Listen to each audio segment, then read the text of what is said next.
नमस्कार, आप देख रहे हैं न्यूज 18 राजस्थान। आपके साथ मैं हूं अभिषेक। चलिए फटाफट अंदाज में देखते हैं खबरें। प्रधानमंत्री नरेंद्र मोदी 7 जुलाई को मंत्रिमंडल का विस्तार कर सकते हैं। पीएम मोदी के नए मंत्रिमंडल में 17 से 22 मंत्री शपथ लेंगे। माना जा रहा है कि जिन राज्यों में अगले साल विधानसभा चुनाव होने हैं, उन राज्यों को ध्यान में रखते हुए मंत्रिमंडल में तरजीह दी जाएगी। कोविन ग्लोबल कॉन्क्लेव के मौके पर पीएम मोदी ने कहा कि दुनिया को कोरोना महामारी से बचाने के लिए भारत ने हर संभव प्रयास किया। केंद्र सरकार ने ट्विटर के खिलाफ दिल्ली हाईकोर्ट में दायर किया हलफनामा। कहा, ट्विटर ने अब तक नहीं माना आईटी नियम। महाराष्ट्र विधानसभा के मानसून सत्र के दौरान स्पीकर भास्कर जाधव के साथ अमर्यादित व्यवहार करने के आरोप में 12 भारतीय जनता पार्टी विधायकों को निलंबित कर दिया गया। शिवसेना नेता संजय राउत ने कहा कि बीजेपी और शिवसेना एक दूसरे के दुश्मन नहीं हैं। उनका कहना है कि हमारे राजनीतिक रास्ते जरूर अलग हैं, लेकिन हमारे बीच दोस्ती बरकरार है। आरजेडी के 25वें स्थापना दिवस पर पार्टी सुप्रीमो लालू प्रसाद यादव ने कार्यकर्ताओं को वर्चुअली संबोधित किया। इस मौके पर उन्होंने कहा कि लालू हमेशा गरीब लोगों के लिए लड़ा है और संघर्ष जारी रखे। बंगाल की मुख्यमंत्री ममता बनर्जी ने महंगाई के खिलाफ आवाज बुलंद की है। ममता ने पीएम मोदी को पत्र लिखकर पेट्रोल डीजल पर लगने वाले टैक्स को कम करने की मांग की। पूर्व राष्ट्रपति प्रणब मुखर्जी के बेटे और कांग्रेस नेता अभिजीत मुखर्जी टीएमसी में शामिल हो गए हैं। अभिजीत टीएमसी के वरिष्ठ नेताओं की मौजूदगी में पार्टी में शामिल हुए। बीएसपी सुप्रीमो मायावती ने संघ प्रमुख मोहन भागवत पर निशाना साधा है। उन्होंने कहा कि मोहन भागवत का धर्म को लेकर दिया गया बयान मुंह में राम बगल में छुरी वाली स्थिति है। उनके बयान पर कोई विश्वास नहीं करेगा। संघ प्रमुख मोहन भागवत के हिंदू मुस्लिम के डीएनए वाले बयान पर ओवैसी और दिग्विजय सिंह ने पलटवार किया, तो वहीं बीजेपी और वीएचपी ने इसका स्वागत किया है। वीएचपी ने कहा कि हम सब एक मां के संतान हैं। 7 जुलाई को गहलोत कैबिनेट की बैठक होगी, जिसमें मॉनसून सत्र समेत कोरोना वैक्सीनेशन के मुद्दे पर चर्चा हो सकती है। कैबिनेट सचिवालय के सूत्रों के अनुसार कैबिनेट की बैठक में रखे जाने वाले बिलों के प्रारूप का अनुमोदन हो सकता है। सीएम गहलोत ने एक बार फिर केंद्र सरकार के सामने वैक्सीन किल्लत का मुद्दा जोर शोर से उठाया है। मुख्यमंत्री ने कहा कि राजस्थान में वैक्सीन की किल्लत से टीकाकरण ठप है। प्रदेश कांग्रेस प्रभारी अजय माकन मंगलवार को जयपुर के दौरे पर रहेंगे। इस दौरान माकन पीसीसी में पदाधिकारियों की बैठक लेंगे और महंगाई समेत तमाम मुद्दों पर केंद्र को घेरने की रणनीति बनाएंगे। राजभवन के नाम से किताबें बेचने के मामले को लेकर राज्यपाल कलराज मिश्र ने कड़ा संज्ञान लिया है। गवर्नर ने दोषियों के खिलाफ कड़ी कार्रवाई के निर्देश दिए। कोरोना की विपरीत परिस्थितियों के बावजूद इस बार प्रदेश में न्यूनतम समर्थन मूल्य पर रिकॉर्ड गेहूं खरीदा गया है। भारतीय खाद्य निगम के महाप्रबंधक संजीव भास्कर के मुताबिक राजस्थान ने 23,40,000 मीट्रिक टन गेहूं खरीदा है। राजस्थान क्रिकेट एसोसिएशन के 3 जिला संघ की लोकपाल ने मान्यता बहाल कर दी है। मरुधरा में कोरोना संक्रमण तेजी से कम हो रहा है। बीते 24 घंटे में 100 से कम केस सामने आए। जैसलमेर में दूसरी लहर थमने के बाद सुनसान पड़े टूरिस्ट डेस्टिनेशन फिर से गुलजार होने लगे हैं। पर्यटकों की आवक बढ़ गई है। जयपुर ग्रेटर निगम में लाइट्स को लेकर विद्युत चेयरमैन के पति से भिड़े बीजेपी पार्षद। लाइट्स को लेकर दोनों में जमकर हुई तू-तू मैं। जयपुर में एसीबी ने बड़ी कार्रवाई करते हुए राज्य परिवहन निगम के अधिकारी को 15,000 रुपए की रिश्वत लेते हुए गिरफ्तार किया। जयपुर की झोटवाड़ा पुलिस ने एक ही दिन में 2 अलग अलग महिलाओं की हत्या के मामले में कामयाबी हासिल की है। पुलिस ने 70 साल की बुजुर्ग महिला की हत्या के आरोप में एक ड्राइवर को गिरफ्तार किया है। वहीं 25 साल की महिला की हत्या के आरोप में उसी के लिव इन पार्टनर को गिरफ्तार किया गया। जोधपुर के कायलाना झील में छलांग लगाकर एक युवक ने आत्महत्या कर ली। झील में युवक के शव को तैरता देख लोगों ने पुलिस को इसकी सूचना दी। दौसा में रेलवे के गेटमैन से कुछ लोगों ने मारपीट की। लोगों का आरोप है कि गेटमैन शराब के नशे में था और एम्बुलेंस के लिए गेट नहीं खोल रहा था, जिसके बाद लोगों ने उसकी पिटाई कर दी। वीडियो वायरल हो रहा है।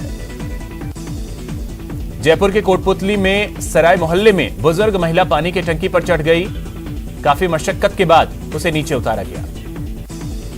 जोधपुर के सेंट्रल जेल में कैदियों के पास मोबाइल मिलने का सिलसिला थमने का नाम नहीं ले रहा है। सेंट्रल जेल में हुई तलाशी के बाद 4 मोबाइल और 2 सिम कार्ड मिले।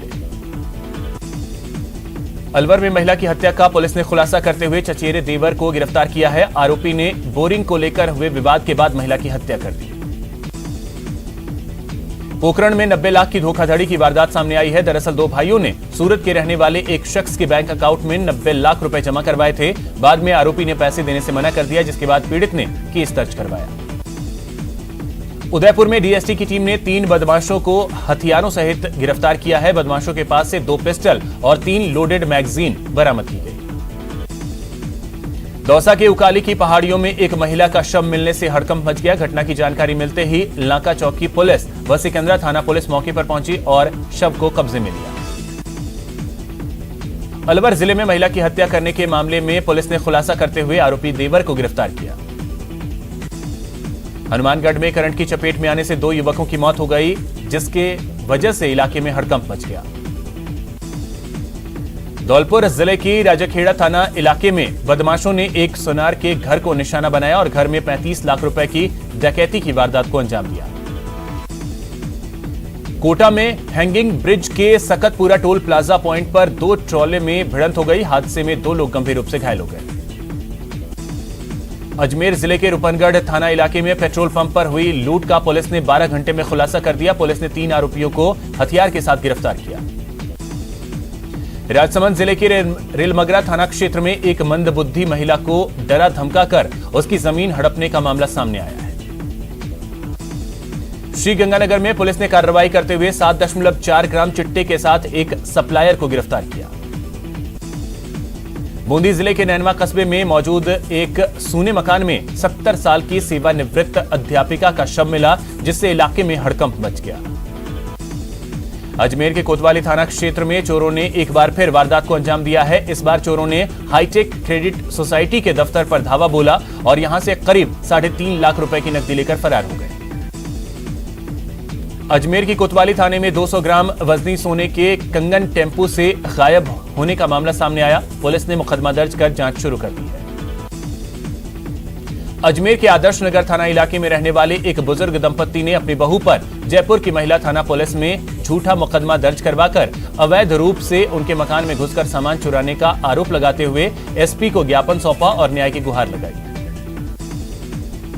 अजमेर के रूपनगढ़ में पेट्रोल पंप लूट के 3 ही आरोपियों को गिरफ्तार कर दिया गया।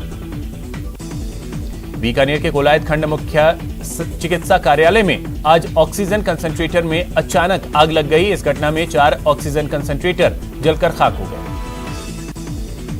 बीकानेर की श्री डूंगरगढ़ तहसील में 2 दर्दनाक हादसे सामने आए, जहां 2 जोड़ों ने घरेलू विवाद के चलते जहर का सेवन कर लिया। बीकानेर में पुरानी रंजिश के चलते एक युवक ने बाप बेटे पर तेजाब से हमला कर दिया, जिससे दोनों बुरी तरह से झुलस गए, जिन्हें पीबीएम अस्पताल के ट्रॉमा सेंटर में भर्ती करवाया गया।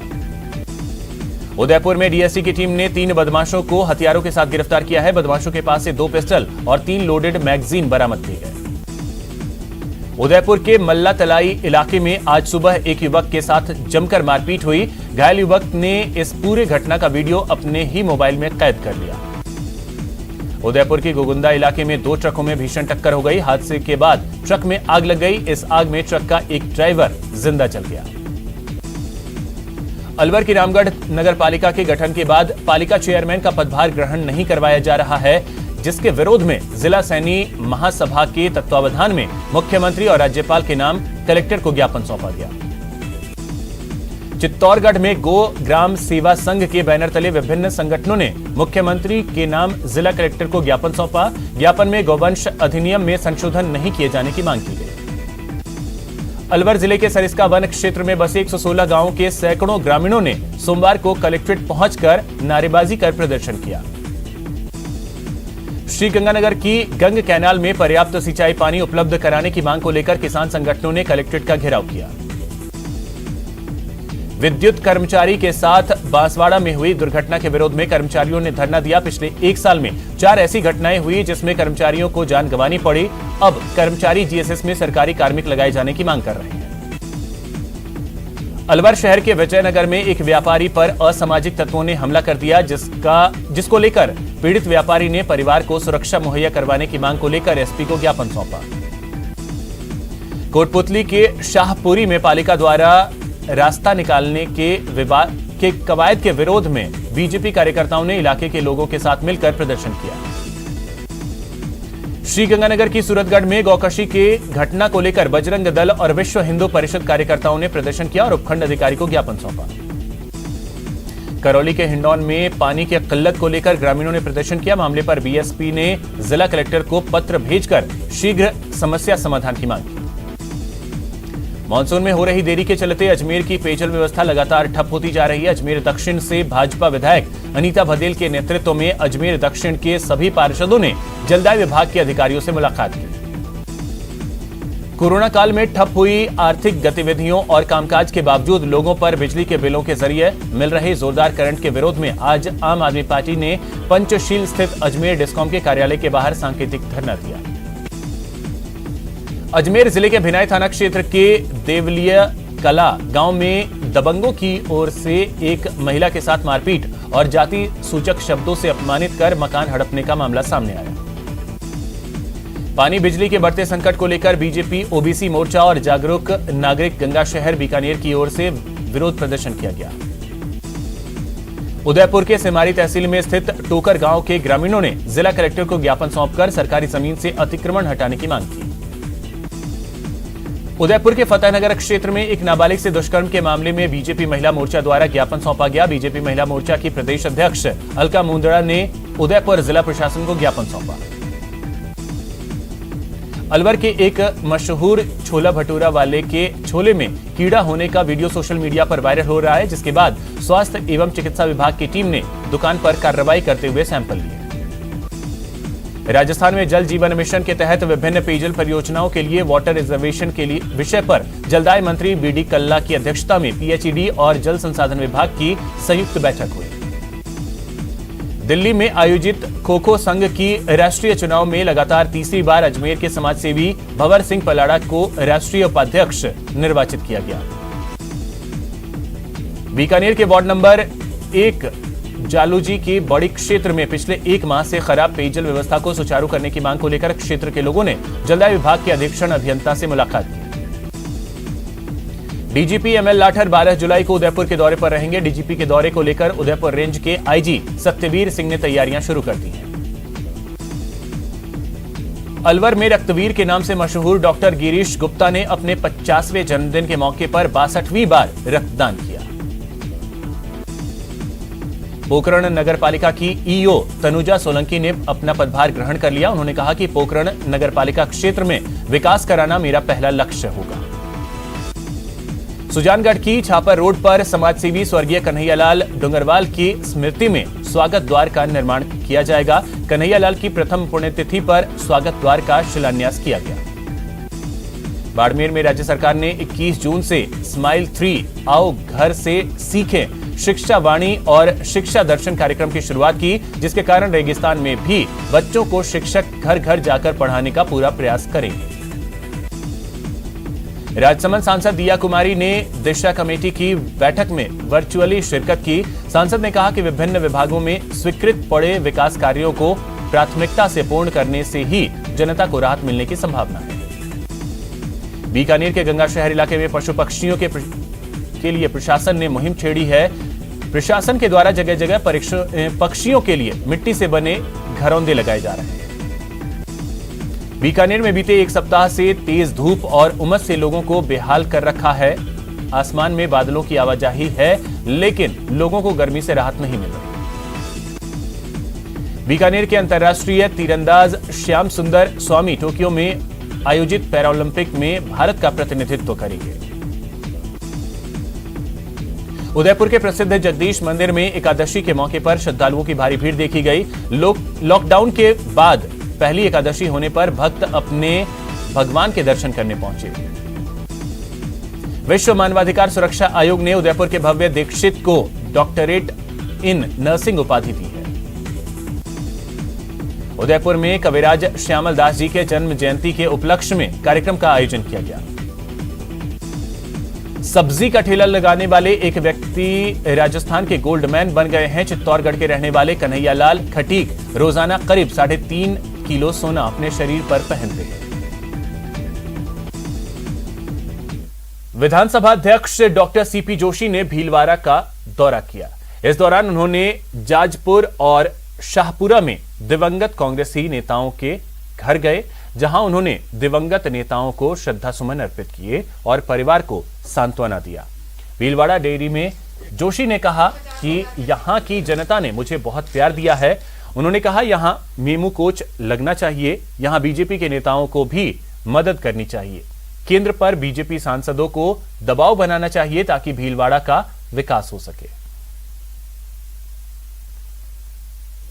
कोरोना के कार्यकाल में हमारे जो साथी थे एलहाजी त्रिवेदी, उनका निधन हुआ। जो सिटिंग एमएलए थे कल्याण मंत्री जिनके मैं बैठने गया था, उनका हुआ।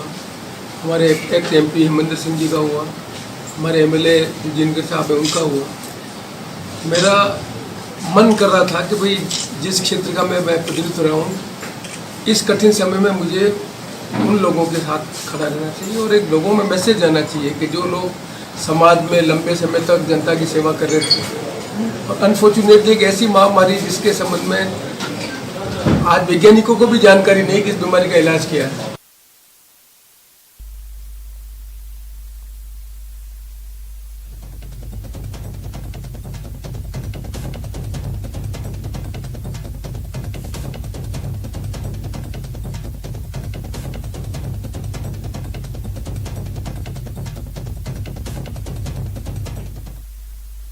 चित्तौड़गढ़ के देवला गांव में भारत सिंह गांव के युवाओं को सेना में भर्ती कराने के लिए ट्रेनिंग दे रहे हैं। देवला गांव के निवासी सिंह ने 2016 में सेना में भर्ती होने का प्रयास किया था, लेकिन मेडिकल में पास नहीं हो पाए थे, जिसके बाद उन्होंने अपने गांव के युवाओं को सेना में भर्ती कराने की तैयारी शुरू कर दी।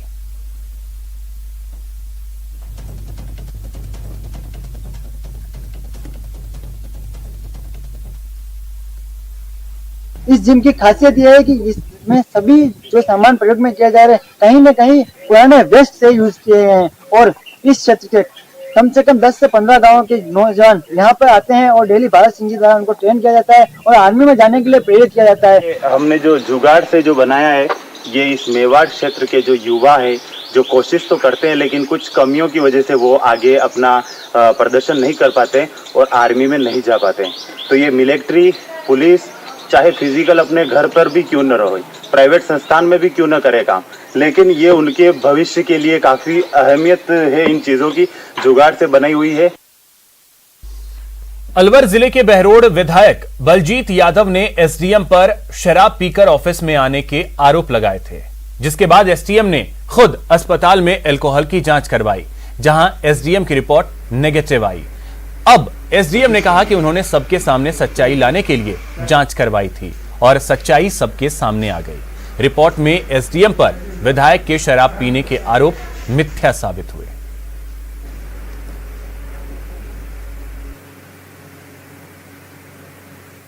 लेकिन आरोप को खंडन मैं करता हूं, क्योंकि मैंने 20 महीने आपके बहरोड़ के साथ रहा हूं, कैसी सेवा की है।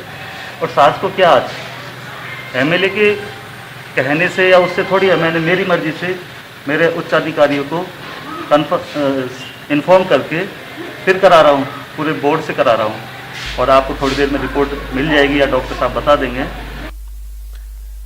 महामारी ने जमकर तबाही मचाई। अब तीसरी लहर के आने की आशंका से लोग इस कदर डर गए हैं कि लोगों में अपने वारिस के नाम अपनी वसीयत करवाने की होड़ लग गई है।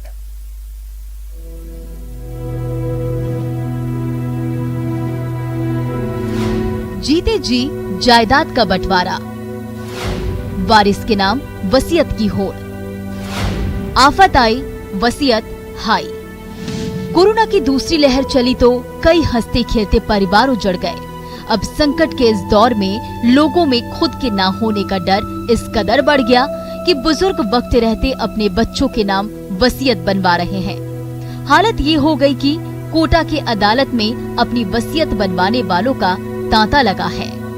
वसीयत एक ऐसा दस्तावेज है जो बताता है कि कोई अपनी मृत्यु के बाद अपनी संपत्ति का बंटवारा कैसे करना चाहता है। वसीयत अपनी विरासत को सही हाथों में छोड़े जाने की सहूलियत देती है, लेकिन कोरोना की दूसरी लहर के बाद इसे बुजुर्गों की जागरूकता ही कहेंगे या खौफ कहें, वसीयत करवाने वालों का इन दिनों अदालत परिसर में तांता लगा है। वो चाहते हैं कि उनके अपनों का भविष्य सुधर कर रहे, उनमें भाईचारा कायम रहे। यही वजह है कि लगातार कोटा में वसीयत करवाने वालों का सिलसिला बढ़ता चला जा रहा है। वसीयत बनवाने वालों में ज्यादातर बुजुर्ग हैं, जिन्हें इस बात का डर है कि उनके बाद उनकी जायदाद का क्या होगा। उनके ना होने के बाद क्या संपत्ति का बंटवारा उनके बच्चे ठीक ढंग से कर सकेंगे। इसी डर की वजह से कई लोग अपने बच्चों के नाम वसीयत बनवा रहे हैं, ताकि उनके ना रहने पर जायदाद को लेकर परिवार में कोई विवाद ना हो। तो लड़के के नाम वसीयत करा रहा हूँ, क्योंकि कोरोना का महामारी का चल रहा है। इस वजह से जो है कभी भी कुछ हो सकता है, तो मैं बाद में लड़ाया नहीं हूँ। इस वजह से मैं ये चाहता हूँ कि साहब मैं लड़के के नाम वसीयत करा दूँ। नेटवर्क 18 फेडरल बैंक संजीवनी गाड़ी भारत के कोविड प्रभावित जिलों में जा रही है। वैक्सीन के लिए जागरूकता फैलाने की हमारी इस मुहिम को आप भी अपना सहयोग दीजिए। चलिए आपको दिखाते हैं संजीवनी गाड़ी अब तक कहां कहां गई और आज कहां है।